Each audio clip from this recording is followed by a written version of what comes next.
deals, 11 strikeouts. Chas McCormick and the Chas Chomps show up. Jeremy Peña, Yuli Gurriel. What did Jose Altuve do? We'll talk about that. And are there any cracks in this foundation? The bullpen continues to shove, and Ryan Presley looks like a boss. Let's talk about this on a victorious Locked On Astros edition. Hello and welcome to Locked On Astros, your daily Astros podcast. Here are your hosts, Eric the Man Huysman and Brett H-Town Wheelhouse Chancey.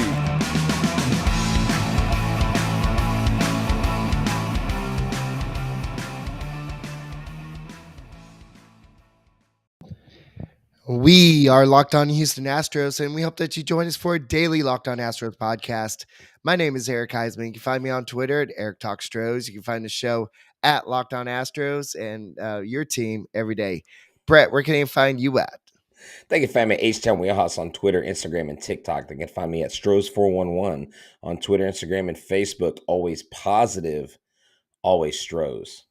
All right, this was an awesome game. I know we're going to talk a little bit about your thoughts of Justin Verlander, but the offense showed up when they needed to today. Justin Verlander had some hiccups early in the game. He looked like he wasn't comfortable. He threw a lot of pitches early in the game, but to his credit, he only allowed the one home run to Harrison Bader, who has, 4 home runs in the postseason. He didn't have a single home run for the Yankees in the regular season.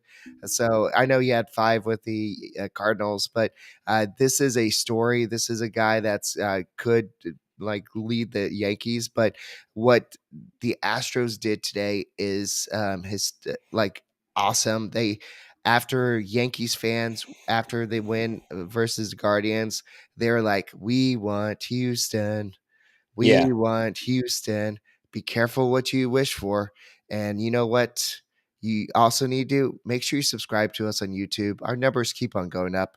And make sure you give us a listen and go and give us a like and go and check us out on Apple, Odyssey, Spotify, wherever you listen to your podcast. Check out the Locked On Astros podcast.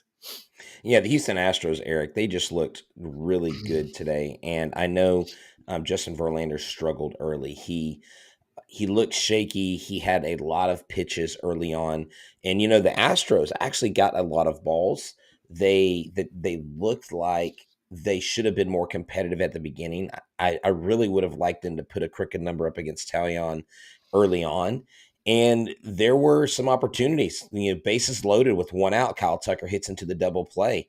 I really thought that kind of cooked us there. And I said, if we don't get a run here, and the Yankees come up to bat, they're going to be motivated.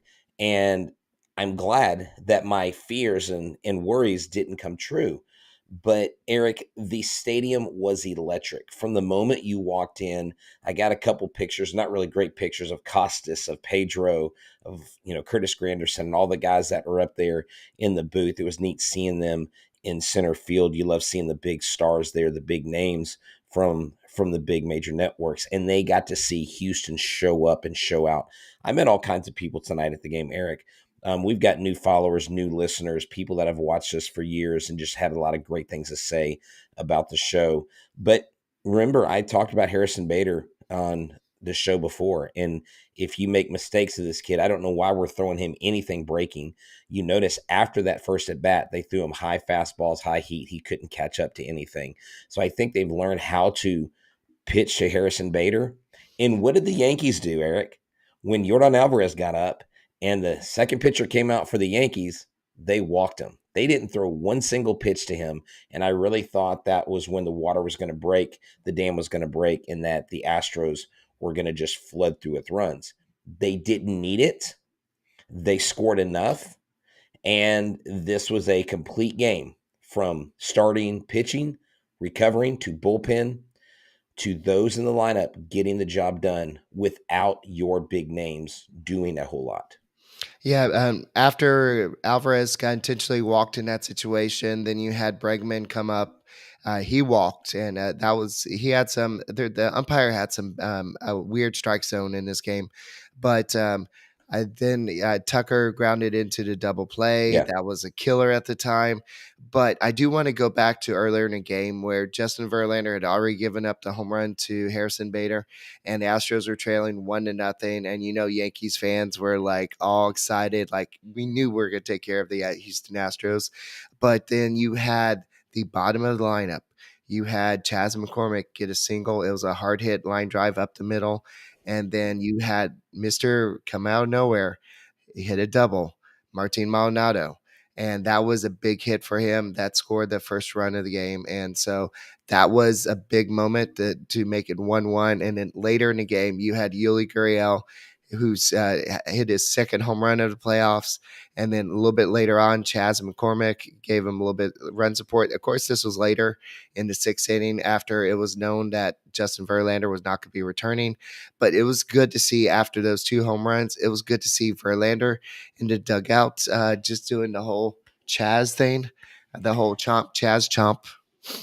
Yeah, this team cheers for themselves. And Jeremy Peña said on Twitter, or he didn't say it on Twitter. It was on Twitter, his post game interview, and he says anybody on this team can be a hero any day. Eric, Jeremy Peña has become a dude. He has become a force. He is someone that other teams have got to plan for now.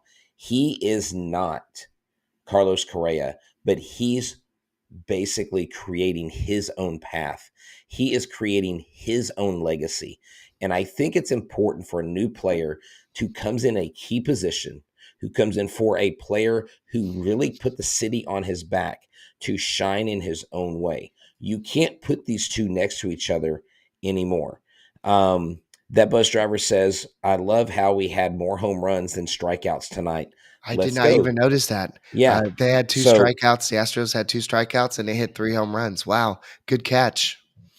yeah. So, you're right. There was only one strikeout by Altuve and one strikeout by Alvarez. Now, on the other end, the Astros struck out 17 batters. 17 batters. They just got through striking out 22 Mariners in the 18-inning game. Eric, 22 and 18, 17 and 9. So does this mean the Mariners are better than the Yankees? Does this mean that this Astros team could realistically sweep the New York Yankees? I mean, I understand that the Astros are the better team, but they look far inferior. Now, I know they've played in 3 cities in 4 days. Okay, I understand that. I know that they caught a red eye to Houston, but Aaron Judge wasn't making excuses the night before. They didn't spend, 5 hours celebrating. They knew what the challenge was. It comes down to this. The Houston Astros have assembled the best relief pitching staff in the entire league, not just the American League, in the National League as well. They've assembled one of the greatest starting rotations ever in playoff history, okay? And they've got people contributing. Yuli Gurriel, people were saying was cooked. Yuli Gurriel, people were even arguing he shouldn't even be on the playoff roster. Yuli Gurriel has become a dude in the playoffs again. He is unbelievable right now in the playoffs, Eric. I love what he's doing at the plate. Again, like Jeremy Peña, 3 for 4. Chas McCormick, 2 for 3. And outside of that, Yuli Gurriel had a hit and Martin Maldonado had a hit. And that's all you needed. But Martin Maldonado, give him credit. He got the RBI double. Chas McCormick scored from second. That tied the game. I think that shifted the momentum away from the Yankees. All right. Jeremy Peña had 3 extra base hits tonight, and that was tied for the most by a rookie in a single postseason game, and is the first player to do it since Carlos Correa did it. And he had 3 extra base hits for the Astros in Game 4 of the 15 ALDS, and he has 5 extra base hits this postseason. So Jeremy Peña is showing that he can be a postseason player. I know that Reggie Jackson was giving him was trying to label Alvarez as the new Mr. October. But Alvarez is like, no, you keep that. That's your label. I mean, so Mr. October is a big term to give for somebody young in their career. But I think that is I think that the Astros are doing exactly what they needed to be doing. And you know what I think we should discuss right now is What's that? a little bit more of Justin Verlander in a second. But let's talk before we do that. Let's talk about what we should wear to the World Series. Maybe something from Roan. Yeah, dress shirts are tricky. It's hard to find one that fits right while also being comfortable and matches your style. Plus, with all the hustle and bustle you got going on, especially like playoff games like today, you need a dress shirt that looks good enough to get the deal done at work and is comfortable enough to play catch with your kid afterwards, drop them off at practice, and then head to the game with the boys because Rona stepped up to the challenge. Roan's commuter shirt is the most comfortable, breathable, and flexible shirt known to man, and here's why. Mobility is everything. Roan's comfortable four-way stretch fabric provides breathability and flexibility that leaves you free to enjoy what life throws your way. Looking good is easy.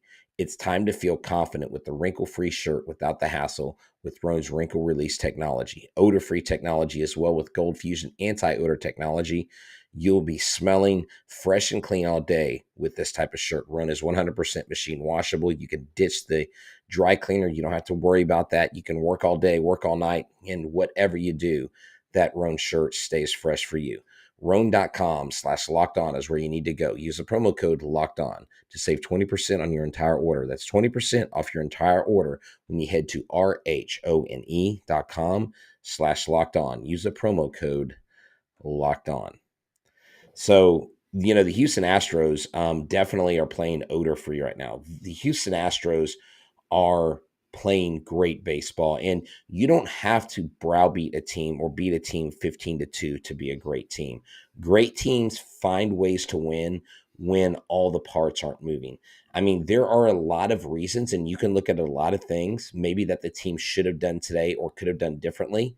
But if you would have told me that we would have had this kind of performance where most of the main guys aren't hitting, I would have been like, I don't know, like 3 solo home runs. I know when we hit multi home runs, but look, Martin Maldonado got involved in the offense. When he gets involved in the offense, great things happen.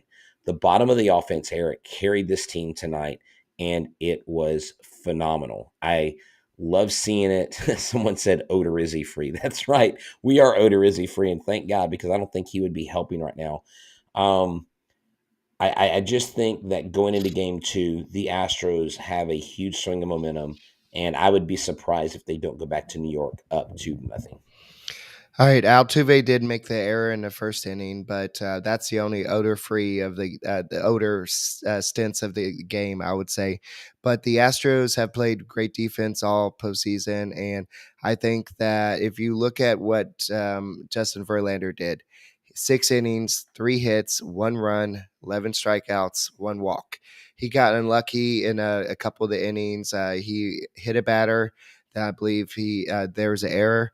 So 2 runners were on base, but he was able to strand runners. And then there's another situation where I think there's runners on second and third after a Stanton double. And there's runners at second and third with 1 out, and he struck out the next 2 batters. So Justin Verlander tied his own postseason record that he set. I believe when he was with the Tigers with 6 strikeouts in a row, but he was dealing, and he is now the all-time MLB leader in postseason strikeouts with 219. He just passed Clayton Kershaw, who has 213. Kershaw's obviously not starting again this postseason. I don't know why, but he also has the most career postseason starts with 9. Pedro Martinez has 7. So he's in elite company right now. And I saw this tweet while I was looking up stuff for Verlander. He faced the Yankees in 2006 at the age of 23. He threw 101 miles per hour in that game. Now at the age 39, he's throwing 98 miles per hour. So he was asked, how long is he going to be playing? He said he wants to play until they rip the jersey off of him. Yeah. He looked good tonight. Striking out a batter with a 98 mile an hour fastball is something else. So with that being said, you have that, and then now you have Framber Valdez going in game 2 versus Luis Severino in Game 2. Severino 7-3 with 3.18 ERA with 112 strikeouts with a 4.76 ERA. In the postseason and only 6 strikeouts. Framber Valdez in the postseason is 0-0 with 3.18 ERA with 6 strikeouts, but in the season, 17-6. Remember, he had his famous 25 straight quality starts. I like Framber Valdez in this environment. I think when you have Framber Valdez in 2 and you have Lance McCullers going to Game 3, I like our chances going 2-0, going to the Bronx and taking care of Game 3. I believe Game 3 will probably be Garrett Cole, if I'm not mistaken, and that will be a tough game to win because Cole was on the last start that he had. So, Eric, I think things line up nicely for the Astros in Game 2. All right. So do you want to address that topic you mentioned before the show or not really? No, Okay. no. Alrighty. So Verlander did great in this game. I think that the bullpen did great. Even Rafael Montero was pitching great, except he looked dominant, except for that Rizzo home run, and then things came unglued for him. And then you asked Ryan Presley to do something that you ask a closer to do in the postseason. That's come in and get 4 outs, and he did that. And he had to go sit down and everything. And the announcers were talking, well, this is not something that he's used to doing. So this will be interesting. He had to sit down. He doesn't have all the adrenaline. Let's see how he does. And Presley came in and struck out 3 batters all together. And so he did a great job overall. So I'm just thinking that this is a great bullpen. Yes, you're going to give up the occasional home run. The Yankees have a great. They led the league in home runs. If you give up solo home runs, we'll give it to you. Yeah, I mean, the only difference is that the Houston Astros hit 3 of them. They hit 3 home runs today, and that really obviously was the difference because, the Yankees did get the 2 runs. You did see Yordan Alvarez do the heart symbol I with thought that was Peña. Yeah. Well, Peña does it, but Yordan Alvarez did that as well after the home run. And so someone caught that on camera and someone goes, I love this team. And so at the end of the day, they didn't have to use a whole lot of relief pitchers. I think the team looks good. I think they're confident going into this. I think the crowd's going to be just as fired up in Game 2. And the Houston Astros, again, I believe, take care of business. And yes, a note on Garrett Cole. Some of our listeners are telling us in the chat, Garrett Cole does give up a ton of long balls. And so if he's not careful, I think the ball's going to be leaving the yard. But I really believe that Game 2 is when Jose Altuve gets off the schneid. This over streak can't last for another game or 2. I don't think it hurts the team overall, but man, you really need him contributing. You really do need him to get at least a hit. He did get a walk today, which means he's being a little bit more selective, but he still is reaching on a lot of pitches. He just looks like he's pressing out there. I think he's in his own head. I think he's psyched himself out in a lot of ways. He just has to get back to his center and who he is, and he can go out there and he can do his thing. Aaron Judge, 0 for 4, 1 strikeout. Yes, he hit a moon pop-up or something, but when he got back to the dugout, he's like, I barely missed that. But I'm not saying that he's not going to have a great series, but he's struggling this postseason, batting 167 with a 617 OPS. Rizzo is doing pretty good. He's batting 316 with a 1164 OPS. Stanton had another, I think he had a double today, and he had another single.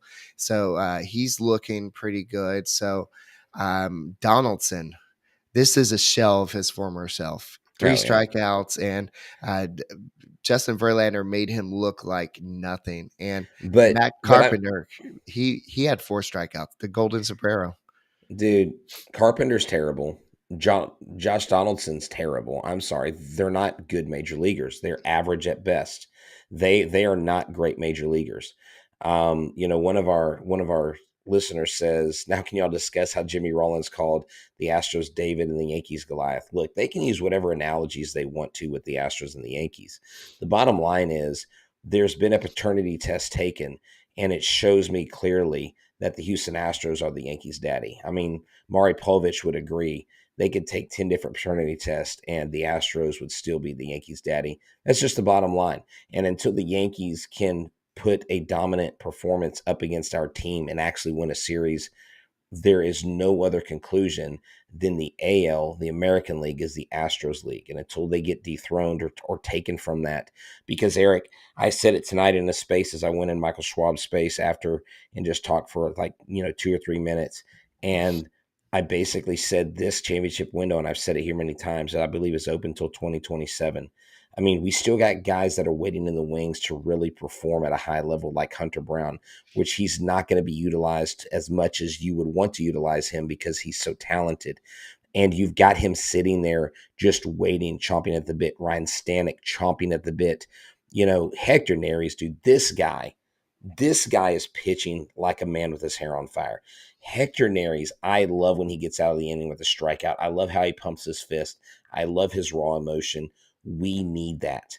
We need that kind of emotion in the bullpen and that kind of buying in. We need Justin Verlander doing the Chaz chomp. We need everybody on board, and that has never been in question. That is one thing that this team has that I don't think any other team outside of us. And if you watch the Phillies, I know they lost today, but the Phillies have some of the same stuff, but they don't have near the experience that the Astros do. All right. I just did the math, and the Yankees struck out 52% of their bats today. So Wow. that's pretty crazy. I mean, 17 out of what was it, 33 or something. So that's pretty crazy that the Astros are just that dominant. And Justin Verlander, I know that he struggled. He threw a lot of pitches early, but man, that guy, when he's on, and he shows why he's the Astros ace. And so now we have Framber Valdez coming in. But before we get into that, I do want to talk a little bit about the ALCS roster.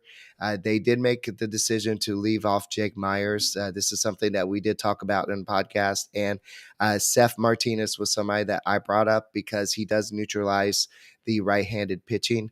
And I thought that he would be a great addition. You don't have Phil Maton.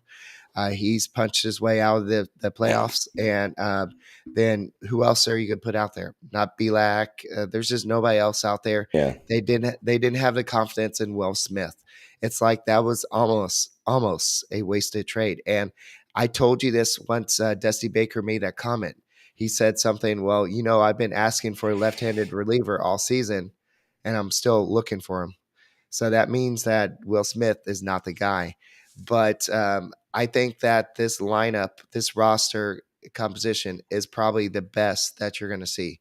And Luis Garcia in a bullpen, if he can do what he did, I think, no disrespect to Jose Urquidy, but he may be used up as the mop-up guy, and watch him come in and throw 5 innings or something like that, shutout baseball too. That's how good this Astros team can be. So the question is, can they hit? And they hit today, and they had the 3 home runs, and Jeremy Peña, that was magical moment. I wasn't able to go. I'm still trying to get over my sickness, but that was just a great moment. That had to be awesome. I'm sure it was fans going crazy, and he looked like he's having fun out there. No, yeah, definitely. I just really think that this series really, for all intents and purposes, I wouldn't say it's over right now. And you think of the famous Kobe Bryant speech when the Lakers were up 2-0 and they asked him, how do you feel about the series? You feel like you're going to sweep? Do you feel like you're going to win? And he's like, no, I'm not happy because we still have 2 more games. If you were to ask the Astros right now, hey, do you think you guys are going to sweep, or do you think you guys are going to take care of business? Make easy work of the Yankees? They would say, no, this is a tough team. We've got to fight one game at a time. They'll go to bed, they'll rest, they'll do their practice, they'll do their warm-up, they'll prepare like they normally do, and they'll go out to battle. People are asking us whether we want the Padres or Phillies right now. I don't know that it's too early to talk about it, but I think both those teams are evenly matched up. And I think just like this series, that if the Astros take care of business and do what they can do, I don't think anybody can beat this team, Eric. I just think this team is that good. This is not the 2021 team. And I still think this is one of the best, if not the best, Astros playoff team that's ever been assembled top to bottom. All right. Astros third base coach Gary Pettis was not at Minmay Park today due to illness. Omar Lopez was a normal first base coach, was over at third base, and so far it didn't really matter. So sometimes players have to get used to a new third base coach, but it didn't really matter. And Chaz McCormick said that watching Aledmys Diaz helped him figure out how to handle his role with the Astros. And plus, he said, "I love this team," and wouldn't love this team? And Roger Clemens was asked how he would pitch to Aaron Judge. He said, "Very carefully here." And he said, also, Roger Clemens said, "I think this is going to go 7 games." He didn't really predict who's going to win, but I'm sure he's probably thinking Astros. And Josh Reddick said, "I think the Astros are going to win in 5. I don't like the Yankees, so the Astros in 5s." And the Yankees fans don't like him. He goes on to his whole thing that back when the Red Sox, there's this big, "Oh, we hate Josh Reddick" thing. So that came back with the Houston Astros too as well. But looking at Framber Valdez, this is going to be a matchup that is going to be which Framber Valdez is going to show up. Is it going to be one that can dominate, or is it going to be the one that has some issues? But he did face the Yankees this year, and you know who hit a home run off of him? Stanton. So this is something to keep an eye on. But he did pitch good in that game, so I'm trying to find it. All right. So, again, Framber Valdez, I think, takes care of business, Eric. I think he's fine. I think he'll come out. He's going to deal. He's going to get the electricity from the crowd. I just don't see the Yankees taking any kind of command in a game. I mean, they went up 1-0 in game 1.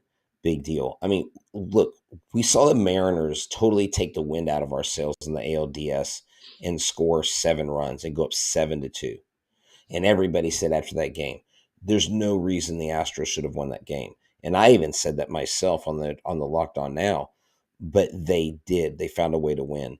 And if they could do that against the Mariners, they can do that against the Yankees. I honestly don't see much difference between the Yankees and the Mariners. If I'm being really honest, the Mariners have 1 or 2 starting pitchers that are really good.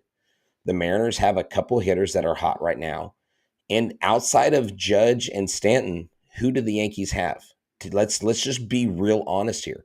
Outside of Cole and maybe Nestor Cortez, if he's on, who else do the Yankees have starting? Their bullpen is atrocious compared to the Astros. They are not in the same league.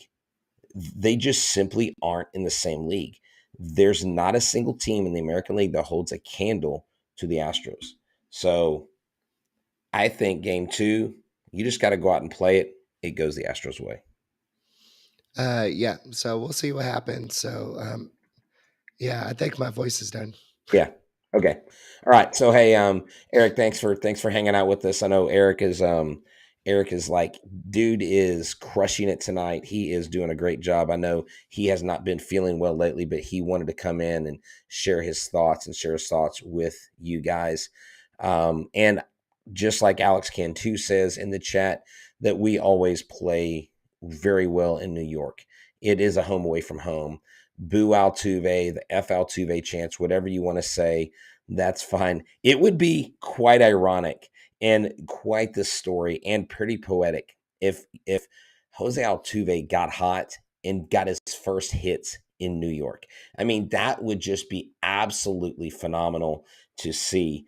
And I'm excited about the game tomorrow. I'm excited to see what the Astros do. I mean, Chas McCormick now, this guy has an absolute just like he's wearing a coat of armor right now. You cannot beat this guy. And I'm going to wrap it up with this. Yordan Alvarez, Alex Bregman, Kyle Tucker, Jose Altuve, not the story tonight.